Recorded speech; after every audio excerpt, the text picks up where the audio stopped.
Going live. Hello, hello. Thank you, friends and family. You are on the move with Lady Kate. This is a very special month in history. It's the Women's History Month. So we are celebrating with our healthcare frontline heroes. Just remember that Women's History Month is all about celebrating the achievement of women all around the world, looking at how far we've come, and also our achievements and how much more work we have to do to ensure that every woman, every girl in the world is empowered and is able to realize the full potential. The United Nations calls us to, keep empowering women and girls and also keep challenging those barriers.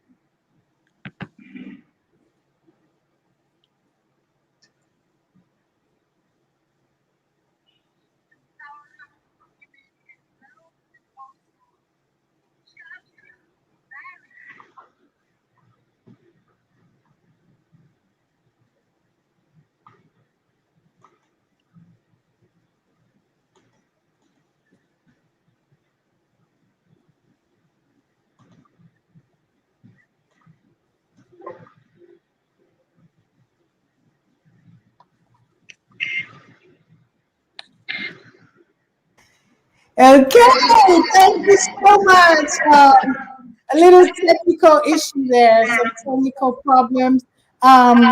Yeah, just like I was saying, the United Nations is really calling us women to keep on pushing, keep on challenging those barriers that are set, against women, preventing equality, preventing us from reaching our full potential. So, right here this evening, we are kicking off the cocktails and conversations with some of the very powerful women in our community. Okay, so bringing on some strong, powerful women in our community to share their stories and also share knowledge to empower our community. So, first, I will be introducing Dr. Brownhilda Santo, who is a pulmonologist. Please, yeah, you have the microphone. Good evening to everybody. My name is Brownhill Santo. I am a physician. I have three specialties: internal medicine, pulmonary medicine, and critical care medicine. And so, regarding the COVID, I actually have been in the front line, taking care of patients at all stages of the COVID disease, from mild to moderate to the very severe, who are fighting for their lives, and even as outpatients, those who are going through what they call the post-COVID syndrome. And we can talk about that later on. Thank you so much. And moving on to Dr. Dora Tambe.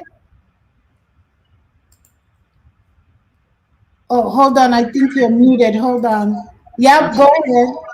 Good evening, everyone. My name is Dr. Dora Tambe. I am a nursing faculty and I am also a psychiatric mental health nurse practitioner. I've been privileged to be able to see my patients from home and also teach from home and do clinical in the facilities. Mental health has become more of an issue these days, and I'm glad to share my experience working with patients with mental disorders and what we're doing and what can be done. Thank you. Wow, thank you so much. That's great. Let's have Major Vivian. Hello. Hi, good evening. My name is Major Fonjong. Yeah.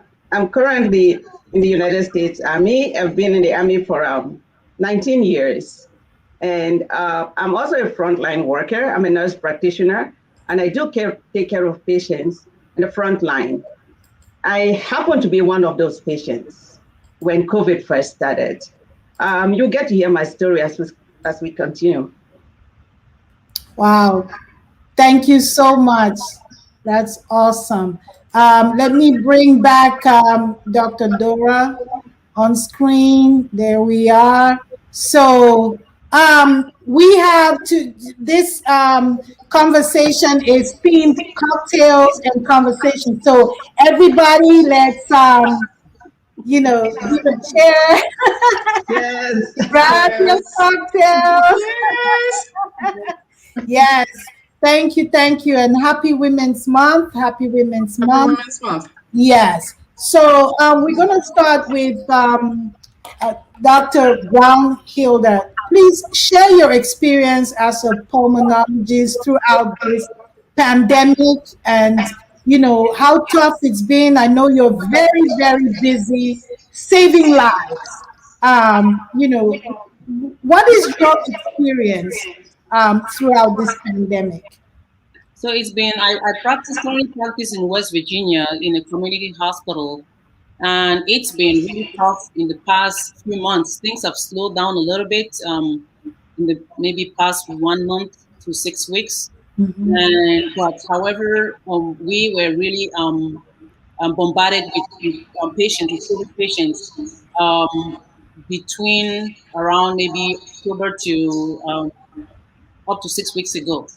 And I have seen the suffering on these patients' faces. And we've had patients, I've seen patients in all stages of disease. Like I mentioned earlier, as a pulmonologist, when I'm on the pulmonary service, I get consulted on these patients. In intensive care unit, when you have the patients are really sick, we've seen loved ones who are really lonely. Patients who are lonely because they can't see their loved ones. They're having breathing difficulties. Some of them end up on the mechanical ventilator. We have to put them, or I have to put them on the breathing to make a tough decision. Some of them do not make it, unfortunately. I've seen complications, and this hasn't only involved the old. We've had as young. I had a 19-year-old. I've had patients in their 20s. Most of these patients are actually 60 and above, but I've also have patients in their 50s. And some of them stay on mechanical ventilator for even a month and even more and still do not make it. And it's really sad to see how they're struggling to breathe. I've seen people who've lost their leg. They came in because they had a blood clot from as the result of COVID, and ended up losing their leg. I've seen patients who've died because they developed a massive stroke and did not make it. And as an outpatient pulmonologist, I've had patients who even had mild symptoms, did not need to be hospitalized. Some had moderate symptoms, did not end up in the hospital because we either I or some other physician help manage them outpatient. But then they're having what they call long hauler syndrome or post-COVID syndrome with difficulties breathing, some of them with fever, some of them with coughing. So a lot of devastation from this disease. Mhm. Wow. Thank you for sharing your experience. And we're going to bring on Major Vivian, who has also, not only is she a healthcare worker, but has experienced COVID as a patient and how traumatic that can be. Major Vivian.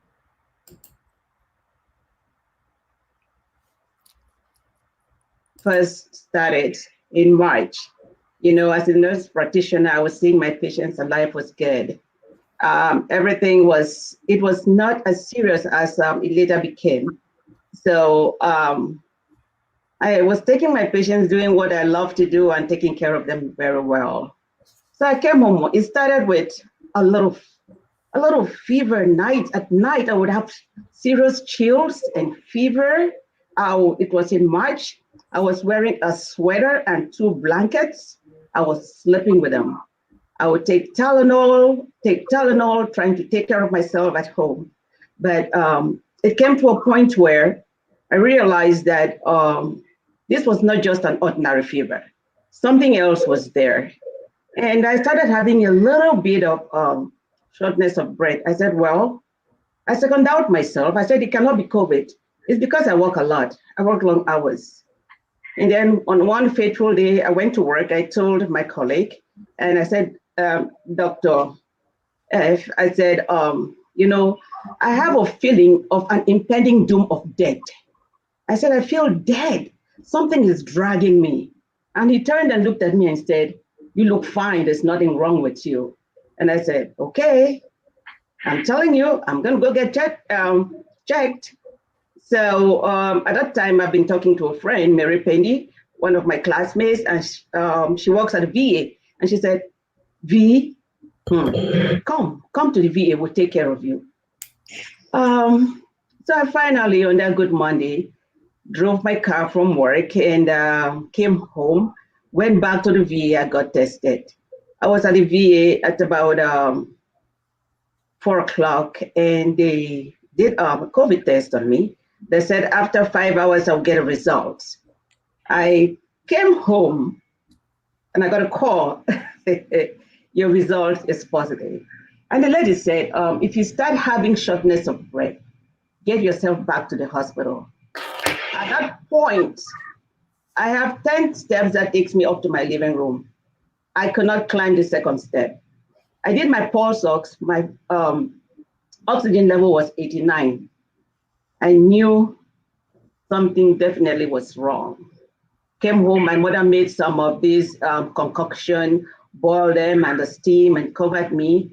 And I decided, then we went through some ritual, we prayed, we did everything, and I decided to drive myself to the hospital.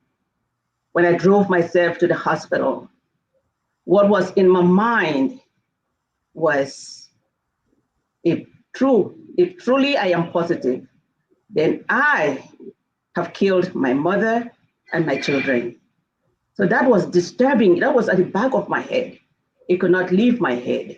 Because at that time when people go get tested, the test takes about 3, 4, 5 days to even get a result. So went to the hospital, and when I got to the hospital, my pulse ox had dropped to 70.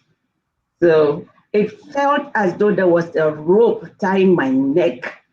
I couldn't breathe. But one good thing was I knew myself. I had written a little note on a little piece of paper, all my symptoms, my disease process, phone numbers of my children, who to call, and whether I wanted to be full code or DNR. So I wrote all of that down, took a little pin, and pinned it in front of my chest because I knew I was heading for the worst. Couldn't breathe. So I went in, I went to the ED, and thank God for the VA, and I will forever honor the VA. They pounced on me, they started treating me, and they transferred me to the unit. I was there for 6 days and finally got discharged. But while I was in the hospital, it was not only the pain of COVID. It was not only the fact that I could not communicate or talk with my family or see my children. The fact that no one could get in and even touch me or even see me, or when the nurses come in, including my friend Mary Penny, they're all dressed in a suit as though they're going into the moon. It was terrible. And then they want to talk to you. It's going to be through a loudspeaker into your room. That alone was very devastating to me. And I begged God, I held on to God, and I said, Jesus Christ, I'm going to hold on to you. Please, don't let me die alone. I cried and I wept. I did everything possible, used my own medical knowledge to set myself free. When they were ready to come get me intubated and do all of that, Mary Penny came and said, Vivian, Vivi, start breathing, breathe. They're coming. I said, so I had her very far away. At that time, I had all this stuff on my face and everything. And she said, turn and looked at me at the door. So I looked at her, I managed to turn, I saw her. So that was the only voice I could hear.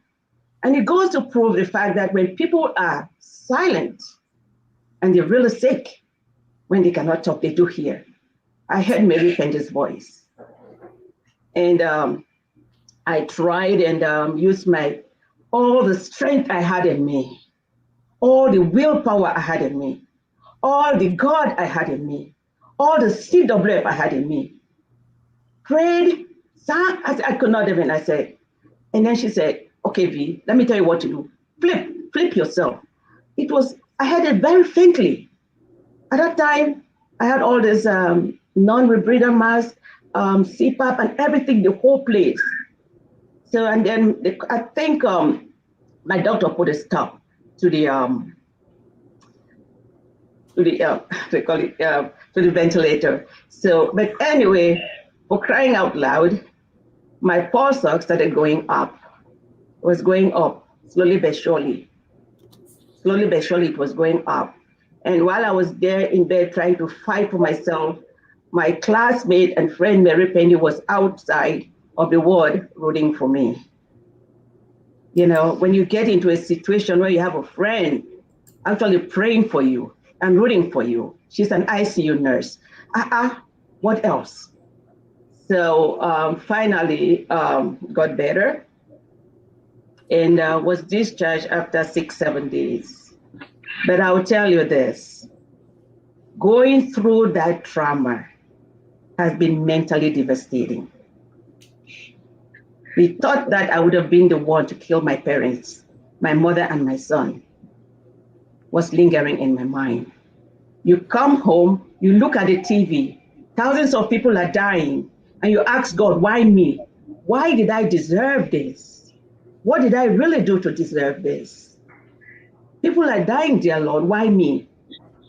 For weeks, I did not open the TV. I did not look at how many people were dying. And I said, did I just cheat some people? You know, so it kept bothering me, It's been almost a year now. And I will tell you this, a long run after you get better from COVID, the COVID is still there. It lingers around. First of all, there is the fatigue that comes with it.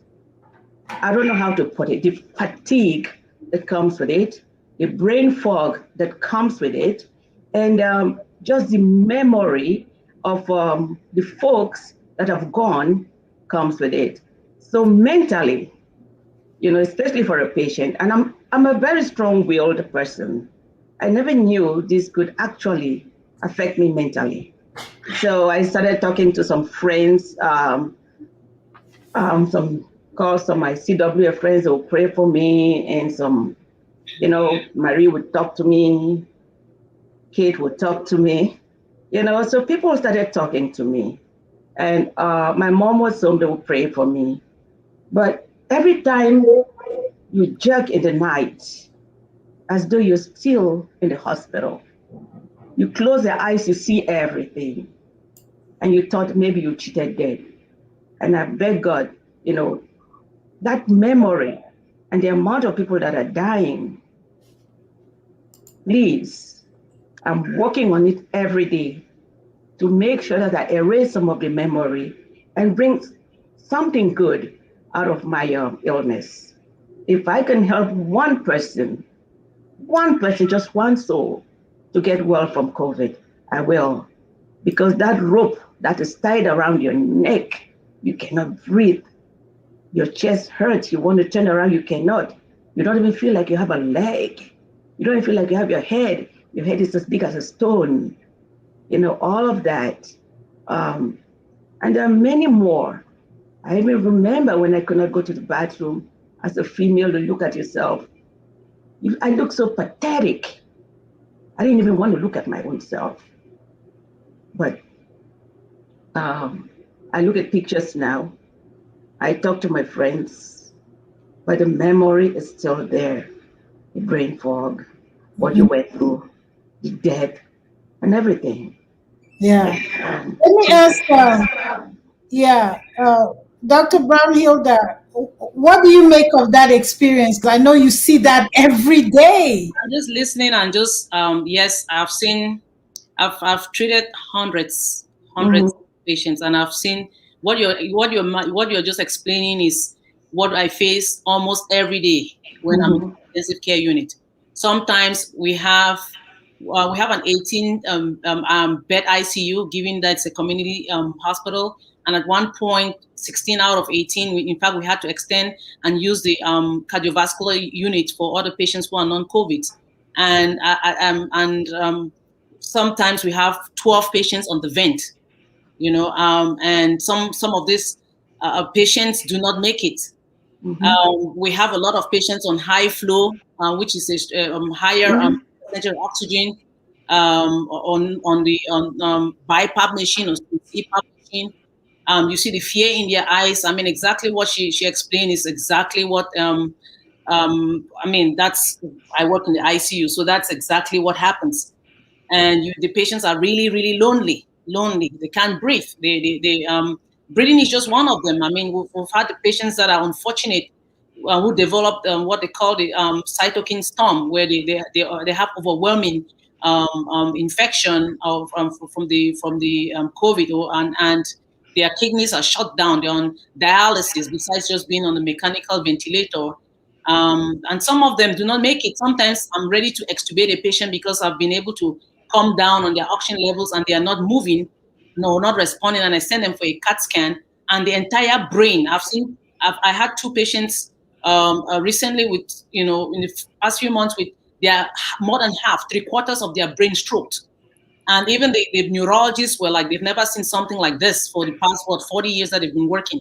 Like, so big stroke. So yes, everything that she's talking, and that's my world, pretty much. We are the ones who dress. I mean, you could see that on those pictures I sent to you. That's how we dress. I mean, I'm vaccinated. And sometimes I have to do bronchoscopies on these patients. So not only do I intubate them, because I had to put my own life at risk. When you're intubating, that's when there's risk of infection. You have to take all the precautions. I have, you have family back home also. You think about them. And so, yeah, it's devastating. And the brain fog she's talking about, I have patients who did not even have severe COVID, who suffered what she just mentioned. Some of them, even nurses that I help manage, who had headaches and fatigue. Fatigue is very common, persistent cough with, it's a terrible disease, terrible. I still have the cough. Yes. I still have the brain fog. The fatigue is still there. And I had an opportunity to look at my lungs on an X-ray. It was bad. And I said, this cannot be me. But let me tell you something. It was me. It was actually me. And how I pulled through this one, I think is just by the grace of God and prayers from all my family and friends. Wow. That is, the disease that has killed over 500,000 Americans. That's where we are, and it's devastating. It's still ravaging. It's still killing, and so thank you for sharing your experience. And sometimes as a nurse, I'm thinking about the isolation and the effect of that on the mind, even for a patient being in the hospital and not being able to see family, and thinking, I'm so sick, I'm going to die. Mentally, that's very, very, very tough for anyone to deal with. So I'm going to bring on Dr. Dora, who is a mental health expert, to throw some light on these things, how we look at mental health, how mental health during the pandemic. So, Dr. Dora. Am I muted? Thank you very much, Lady Kate. Thanks for this opportunity. And first of all, I want to start by saying, Major Vivian, we thank God for your life. We thank God that you made it through. And, my heart goes out to all those who are still battling the disease. So when we talk about the mental issues that are seen with this COVID-19, what are some of the mental issues that people, deal with? You have depression, anxiety, PTSD, some of the cognitive disorders, and more recently, psychosis. So, first let's look at, what are the causes of these mental disorders? It could be psychological for some people.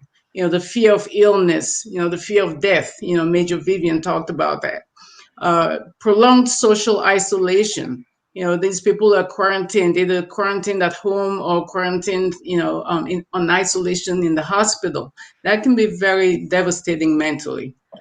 And also the uncertainty that comes with it, not knowing if you're going to make it or not.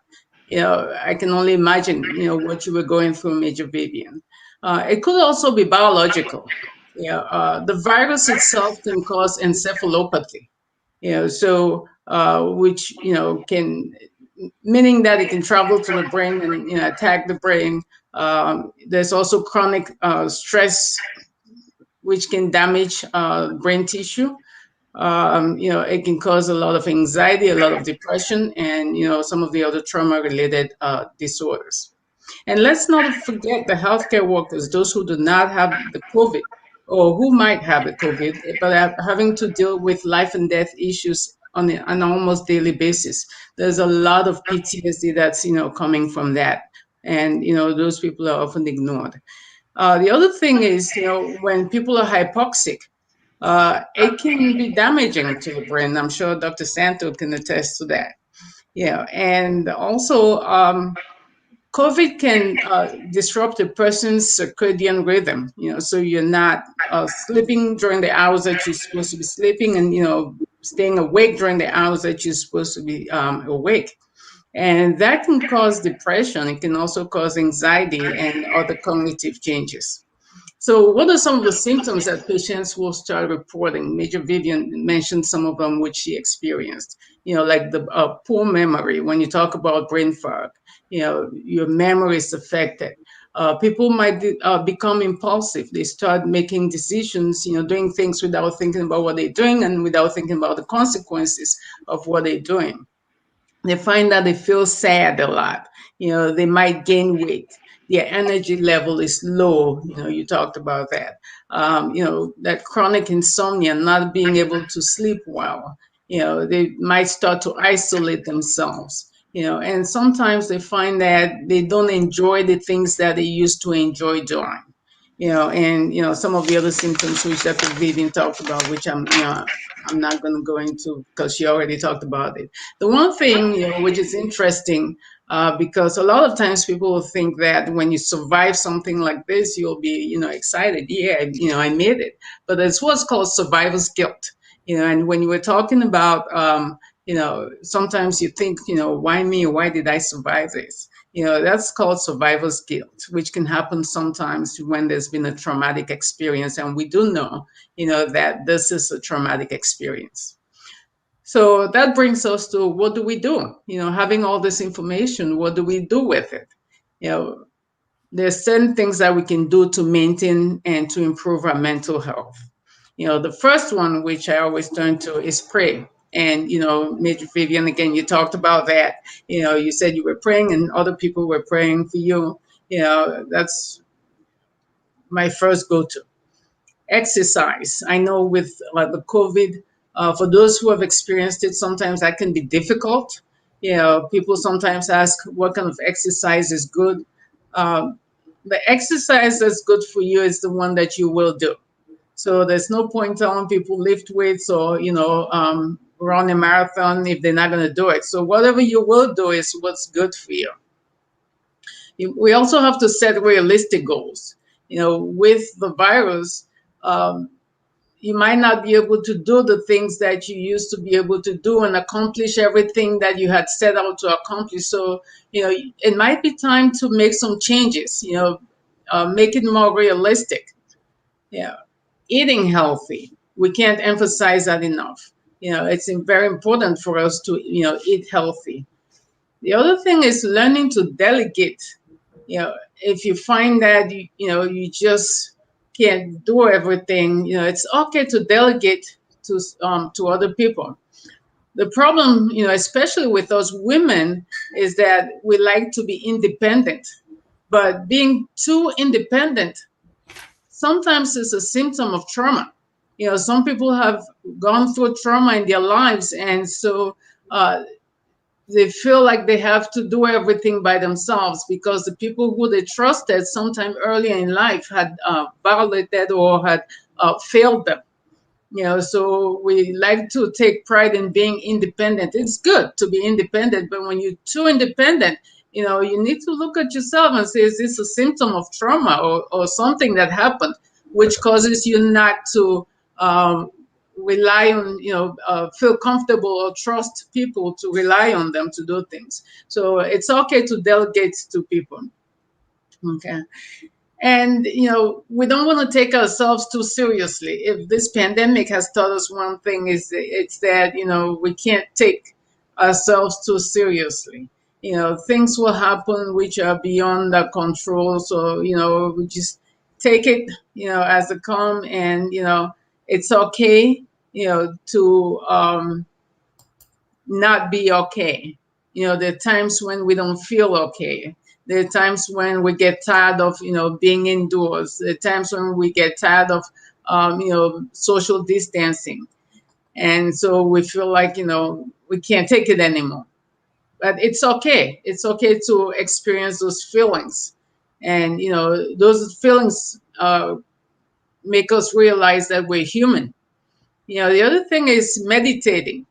It's a very anxiety relieving activity. You can find on YouTube some meditation videos, and you just turn them on and go along with them, or guided imagery is another one. We also want to make sure that we're not focusing on any negative thoughts. It's not uncommon for us to think of the worst when things are happening. Those negative thoughts usually attract negativity. We have to think positive.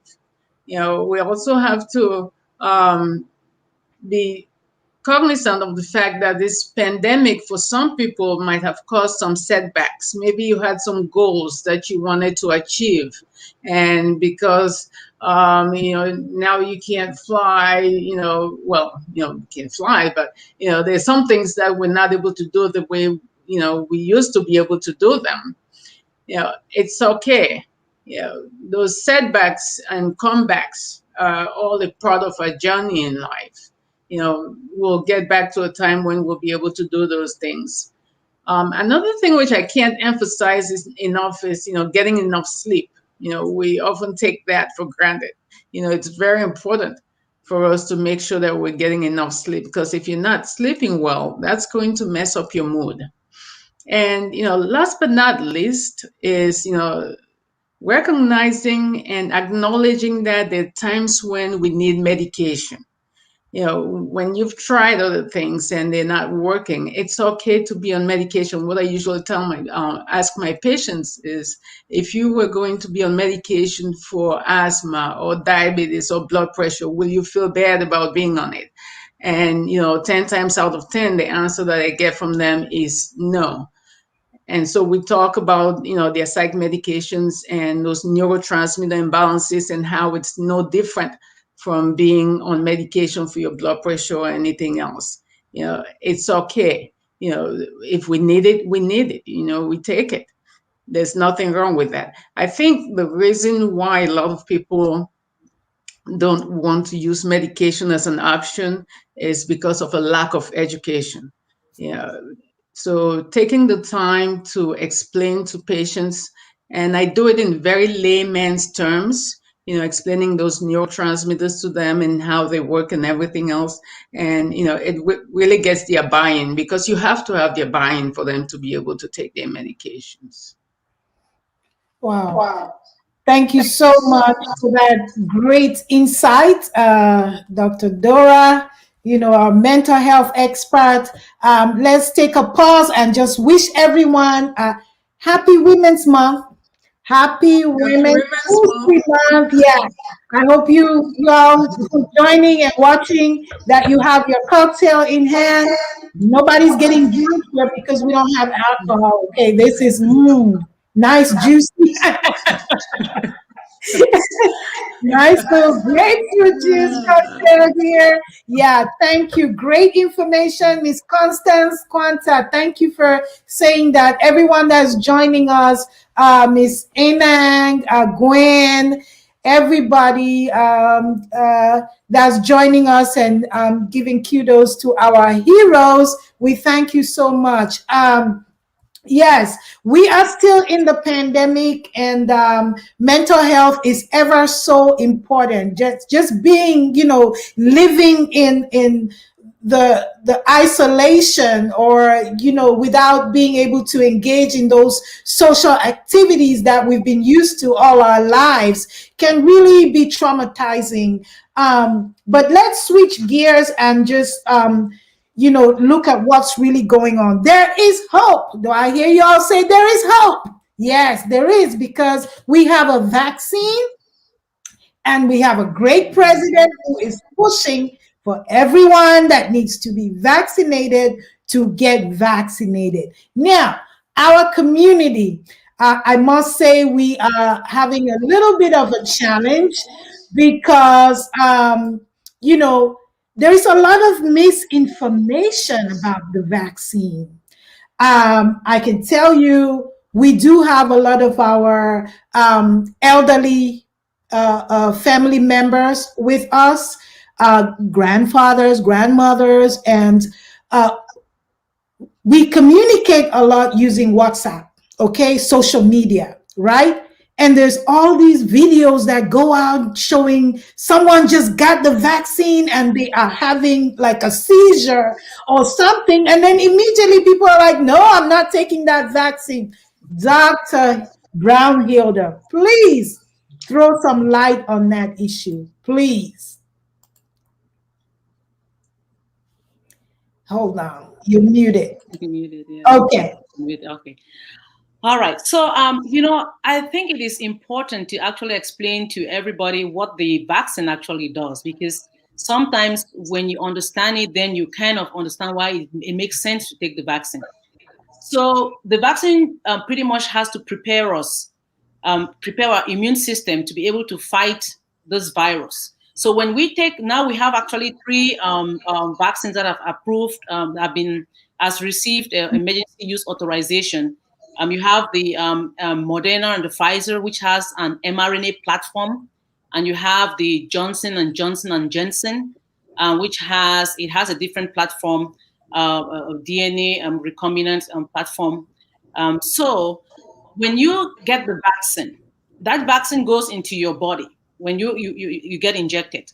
Now our system we have 2 types of lines of defense. The first line of defense is called the innate immune system, and you have the second line, which is the adaptive immune system. Now that vaccine kind of targets, that's the main reason we're taking the vaccine.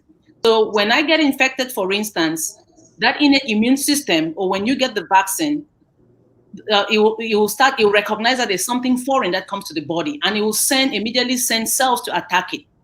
Now, that adaptive immune system takes about 7 to 14 days to kick in. And there are 2 branches. I'll really, really simplify.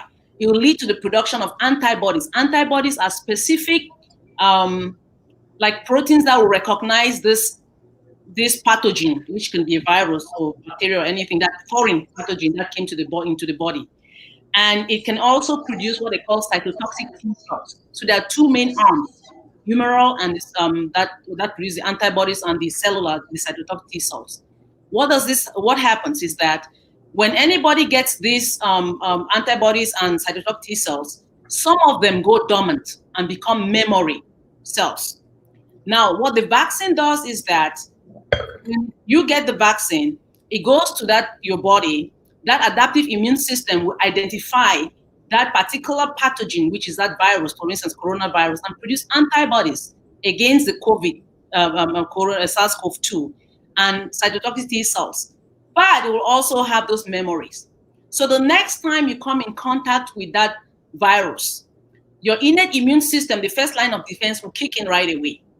That adaptive, that is normally supposed to take 7 to 10 days or 7 to 14 days sometimes. And during that time, the virus is replicating.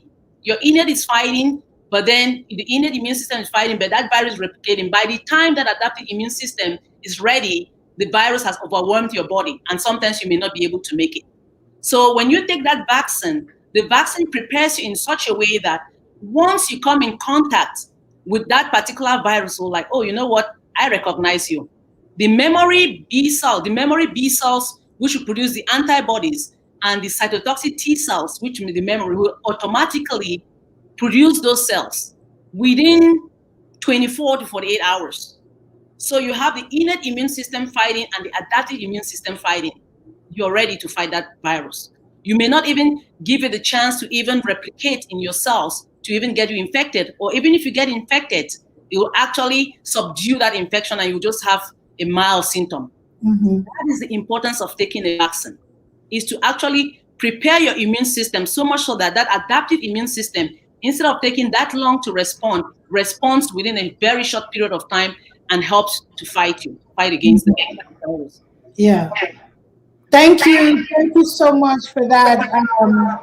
Very, very important information you just shared. That is awesome. Our people need to hear that, especially the adults in the family. Like, if your mother or your father is saying, I'm not going to take this vaccine, it's your turn to, educate your family member. Like, my mom just had a vaccine, and because my sister and I are nurses and we educated her, guess what? She's had so many, people flashing through WhatsApp, all these messages about the vaccine will do this to you and it will do that to you.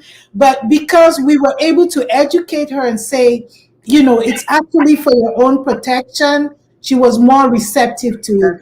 So I think that we need to really, really do that. I wanted to say something real quickly towards that, which will help. Yeah. There are a particular high-risk group. Elderly are part of that high-risk group. Anybody with chronic medical conditions, diabetes, coronary artery disease or heart disease, obesity, hypertension. Then before you even have some of the respiratory problems, because this disease is actually a vascular disease. It's not a respiratory disease. The only reason it's a respiratory disease is because the port of entry is through the respiratory system. But it's actually anybody that has inflammatory disease will have this. And including elderly patients have a weaker immune system. That adaptive immune system is weaker in the elderly patients. And that is one of the reasons why they should be priority for taking this vaccine. So our parents, especially, and most of the elderly patients tend to also have some comorbidities like diabetes, high blood pressure. So these are really high-risk patients who definitely need to take the vaccine, because everybody is going to be exposed at some point to this virus, especially now that we have variants coming up. So there is no way we can just sail through without being exposed. The chances are very high. You just have to ask yourself, is your body going to be ready when you get exposed? And the only way that body is going to be ready if you have a vaccine that has primed your immune system to recognize it and fight it. Exactly. Thank you for that advice. And Major Vivian, I know you are frontline, still working very hard, despite you being sick, and that this virus cannot keep you down. You're still out there. Please share your thoughts about, the vaccine. Well, this is not the first time in the history of the world that we've had a pandemic, a virus. Smallpox, I want to use that as an example. The last strain of smallpox was in Somalia in 1977. And in 1980, the World Health declared that smallpox has totally been eliminated from this world through a vaccine. Through a vaccine. And I will tell all my friends, my colleagues, my sisters, and family members, this vaccine is very important. We all have to come together and get this vaccine so that one day, either our children or great-grandchildren will say that a vaccine completely eradicated the coronavirus. It is not just saying that I'm not going to take the vaccine. I'm out there every day. I just came from work. I worked today, so I was running from work to get this to get ready. There are people dying out there. There are people rushing out there. The vaccine is for real. The virus is for real. Only today alone, I saw 50 patients who came to get their for the COVID test. So everyone is anxious. Everyone wants to get tested. And I'm hoping that that is a good sign. My only plea to my fellow friends and family is, if you see those those little things that come into the social media, that woman shaking or saying that this virus is a hook or that, don't pass it along. If you do not want to take it, do not share it. I know knowledge is powerful. Don't take your life and play it as a dice. Take your vaccine. We have Johnson and Johnson. We have Pfizer. We have Moderna. People are saying that there is a side effect. Oh, what does it do? I hear you have a feverish, your hand is swollen. I said, that is compared to what? Being in the bed where I was? Take your vaccine. And on all my patients that I see, for each patient, I give them it's an opportunity for me to educate them. Educate and educate and educate. You are negative, you're positive. What do you do? Are you taking your vitamins? What are you doing to help yourself? Please make sure you take your vaccine. I always use myself as an example. And if that's the way I can use my little experience to spread the message around, I have taken the Pfizer and I've taken both shots of the Pfizer. I would not say that because I had the COVID. I am immune and I would take it. I have seen folks who have had the coronavirus twice, sometimes even 3 times. And this is me in a year, even with the vaccine, I still have the lingering effect from the COVID. So please, take your vaccination. Be serious about it. Thank you so much. Yeah, thank you for sharing that. And I know that you were one of the very first victims of this virus because you got it back in March of 2020. And for you to say you're still having, lingering effects are still there. That virus is I mean, it's very, very, it can really destroy. Yeah, so it's no joke. So the vaccine is here. Let's educate our community, our friends, and our families. Keep on educating so that we can get it done. Take it, protect yourself. Now, before we close, let's just have one round of advice. What would you say? What would you wish? And also just to know that we celebrate you. You are all heroes, including myself, because I am a healthcare worker as well, right? We are out there, saving lives. We are out there doing what we have to do. And thankfully, I have not, yet. I've been exposed, but thankfully I never got the virus, but I've been around everybody, patients, family. I mean, it's there, it's real. And, we pray that the vaccine is what is going to get us out of this pandemic. So let's just go around and just a last word, of advice. Dora, what do you have to say? Well, one thing I like to tell people is, let's have an attitude of gratitude.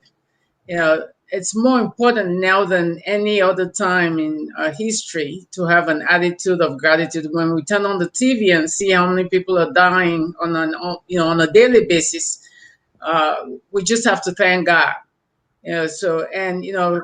Being grateful is also good for healing. One thing I tell people is, think of something or some things, good that have come out of this pandemic. Yeah, and it could be something as simple as, being able to save money on gas, or connecting with family on a higher level and things like that. So for me, spending more time with my kids, the little things that we used to take for granted, like, game night. I just cherish them these days. We have game nights, or, sometimes my middle son and I will just get up and, turn on the music and start dancing. And, or my daughter and I will do girly things, or, calling my first one and, talking in French and just listening to him, talk fluently in French is like, wow.